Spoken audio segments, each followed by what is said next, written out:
जरा सोचिए कि आप अचानक धरती से कई लाख किलोमीटर ऊपर यानी कि स्पेस में पहुंच जाते हैं, जहां आप देखते हैं कि धरती के लिए जो सबसे बड़ा खतरा है वो धीरे धीरे धरती की ओर बढ़ रहा है। वो चीज जो धरती की तरफ आ रहा है वो किसी चट्टान के टुकड़े जैसा है।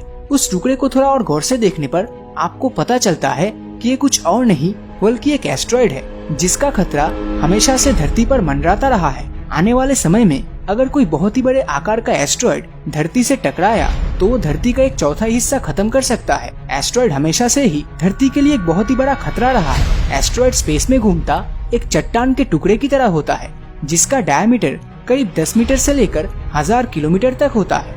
माना जाता है कि हमारे सोलर सिस्टम के बनते बनते कुछ टूटे हुए टुकड़े जो किसी प्लेनेट का हिस्सा नहीं बन पाया, वो एस्ट्रॉयड की शक्ल में हमारे सोलर सिस्टम के अंदर रह गया। आज यही एस्ट्रॉयड मंगल और बृहस्पति के बीच एक बेल्ट के रूप में है, जिसे हम एस्ट्रॉयड बेल्ट कहते हैं।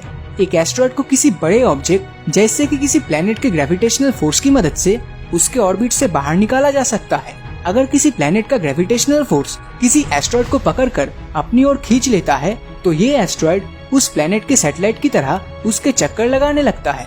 एस्ट्रोनॉमर्स का मानना है कि फोर्ब्स और डीमोस जो मार्स के नेचुरल सैटेलाइट्स है, ये दरअसल एक एस्ट्रॉयड है जो मार्स के ऑर्बिट में रह गए। पर ये जरूरी नहीं कि कोई एस्ट्रॉयड अगर किसी प्लेनेट के ग्रेविटेशनल फोर्स में आ जाए तो वो उस प्लेनेट के ऑर्बिट में रुक जाएगा। एक एस्ट्रॉयड में इतनी ताकत होती है कि वो किसी प्लेनेट के ऑर्बिट को चेंज कर उस प्लेनेट से टकरा सकता है, जिस वजह से उस प्लेनेट के सरफेस में एक गड्ढा बन जाता है, जिसे क्रेटर कहते हैं। तो क्या होगा अगर कोई एस्ट्रॉयड धरती की ग्रेविटेशनल फील्ड में आ जाए तो? क्या साइंस ऐसी चुनौती के लिए अभी तैयार नहीं है? तो दिल थाम लीजिए, क्योंकि नासा इस बड़ी प्रॉब्लम को सॉल्व करने के काफी करीब है। तो चलिए जानते हैं नासा की उस टेक्नोलॉजी के बारे में जो धरती को एस्ट्रॉयड के इम्पैक्ट से बचा सकता है। नासा की इस मिशन का नाम है डार्ट, जिसका मतलब है double asteroid redirection test. DART mission एक टेस्ट मिशन होगा जो एक स्पेसक्राफ्ट के जरिए काम करेगा, जिसे नासा आने वाले समय में लॉन्च कर सकता है। ये स्पेसक्राफ्ट हमारे अब तक के स्पेस में लॉन्च किए गए स्पेसक्राफ्ट जो हमें स्पेस में चल रहे बदलाव के बारे में बताता है, उनसे ये काफी अलग होगा। डार्ट मिशन के जरिए नासा अपना सबसे पहला प्लेनेटरी डिफेंस मिशन यानी कि प्लेनेट को स्पेस से होने वाले खतरे से बचाने का एक अनोखा टेस्ट मिशन करने जा रहा है। तो आखिर किस तरीके से काम करेगा ये डार्ट? प्लेनेटरी डिफेंस मिशन में कुछ ऐसे एस्ट्रॉयड को टारगेट किया जाएगा जो साइज में काफी बड़े हैं और शायद वो एस्ट्रॉयड आने वाले समय में धरती से टकरा सकता है। तो ऐसे एस्ट्रॉयड को जवाब के रूप में नासा एक स्पेसक्राफ्ट लॉन्च करेगा जो सीधा जाकर उस एस्ट्रॉयड से टकराएगा। ये टक्कर इतनी जोर की होगी कि इस टक्कर के जरिए हम उस एस्ट्रॉयड का डायरेक्शन बदल देंगे, और ये टक्कर तब होगा जब ये एस्ट्रॉयड धरती से एक सफिशिएंट डिस्टेंस पर होगा। लेकिन हमने पहले कभी इस तरह के एस्ट्रॉयड कोलिशन को अंजाम नहीं दिया है, तो इसे करने का सबसे सही तरीका जानना काफी मुश्किल है। तो इस मकसद को पूरा करने के लिए नासा ने डार्ट मिशन प्लान किया जो एक टेस्ट मिशन की तरह काम करेगा। डार्ट में हम जिस ऑब्जेक्ट को टारगेट करेंगे वो धरती के लिए कोई खतरा नहीं होगा और उस पर स्पेसक्राफ्ट का टकराव पूरी तरह स्पेस साइंटिस्ट की निगरानी में किया जाएगा, जिसके बाद डार्ट की एक टीम एक डिटेल्ड साइंटिफिक डेटा जनरेट करेगी। तो अगर भविष्य में कोई एस्ट्रॉयड धरती से टकराया तो उसके इम्पैक्ट को रोकने के लिए इसे इस्तेमाल किया जाएगा।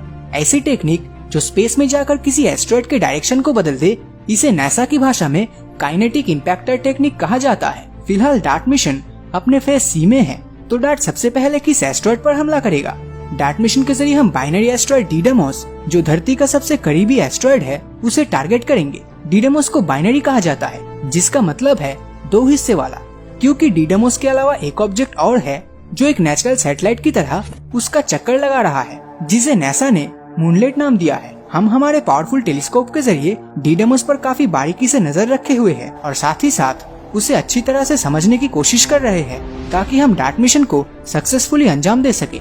डार्ट स्पेसक्राफ्ट को 6.6 किलोमीटर प्रति सेकंड की स्पीड से मूनलेट पर क्रैश करेगा। इस टक्कर को अंजाम देने के लिए डार्ट पर एक ऑनबोर्ड कैमरा होगा जिसका नाम है ड्रैको।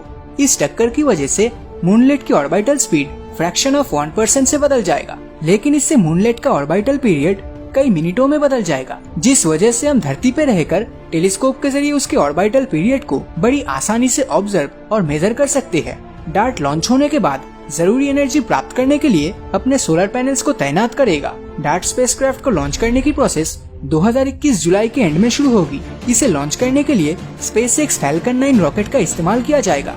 लॉन्च व्हीकल से अलग होने पर और करीब 1 साल से ज्यादा समय तक घूमने के बाद सितंबर 2022 के एंड में डार्ट एस्टेरॉयड के मूनलेट को क्रॉस करेगा। जरा सोचकर देखिए ये दिन कितना ज्यादा ऐतिहासिक होने वाला है। और अगर ये मिशन सक्सेसफुल हुआ तो हम धरती को एक और बड़े खतरे से भविष्य में बचा पाएंगे। तो क्या भविष्य में नासा इस मिशन में सक्सेसफुल हो पाएगा या नहीं, अपनी राय नीचे कमेंट करके जरूर बताएं।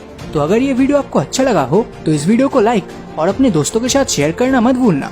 और अगर अभी तक आपने हमारे चैनल को सब्सक्राइब नहीं किया है तो सब्सक्राइब करके नोटिफिकेशन बेल को ऑन कर दीजिए, क्योंकि मैं ऐसे ही वीडियोस हर हफ्ते लाता रहता हूँ। तो मिलता हूँ आपसे अगले वीडियो में, और हमेशा की तरह थैंक्स फॉर वॉचिंग।